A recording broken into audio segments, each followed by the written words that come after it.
আসসালামু আলাইকুম রহমতুল্লাহি ওয়া বারাকাতুহু। সকল রোজদার ব্যক্তি তথা যারা শ্রোতা শুনছেন তাদের উদ্দেশ্যে আমি বলি একটা মনের বেদনার কথা।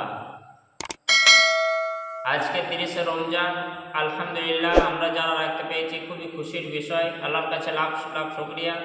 যারা রাখিনি দেখেন দিনগুলি গুনতে গুনতে পার হয়ে চলে গেল। তো এটা একটা আমরা চরম ভুল করলাম যারা রাখলাম না। তবে নিয়ত রাখবেন এরপরে কখনো যেন এরকম ভুল আপনার জীবনে না হয়।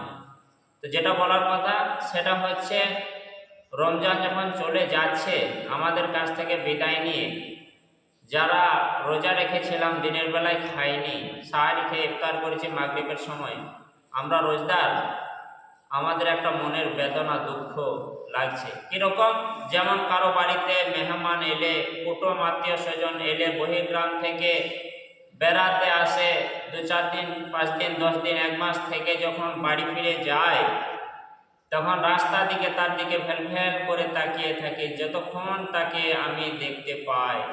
আর যাবার সময় তার জন্য অনেক ময়া লাগে অন্তরে, কারণ ছিল কত আনন্দের সাথে খুশির সাথে রান্না বান্না, খাওয়া দাওয়া, ওঠা বসা, গল্প, ভালোবাসা বিনিময় হতো। তো বাড়ি ফিরে যখন চলে যায় তার জন্য আন্তরিকতার একটা টান মহব্বত থেকে যায়। তাকিয়ে তাকিয়ে দেখে বিদায় নেওয়ার সময়। তো সেই রকমই রমজান মাস যে চলে যাচ্ছে আমাদের সামনে থেকে, আর মাত্র কয়েকটা ঘন্টা, তারপরে সওয়ালের চাঁদ উঠে যাবে।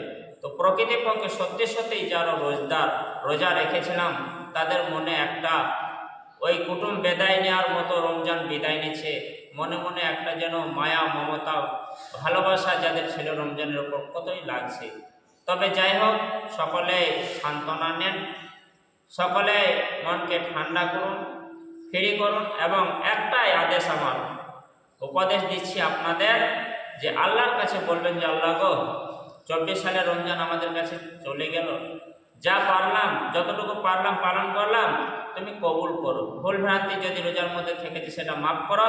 আর দ্বিতীয় কথা, সব থেকে বড় বিষয় যেটা আমি বলতে চাইছি, 2025 সালে তথা সামনের বছর রমজানে আমাকে পৌঁছে দিও, আমার লম্বা হায়াত দিও, সামনের বছর রমজানে যেন আবার পৌঁছে যায় সুস্থ শরীর নিয়ে, আবার রোজাগুলি রাখতে পারি।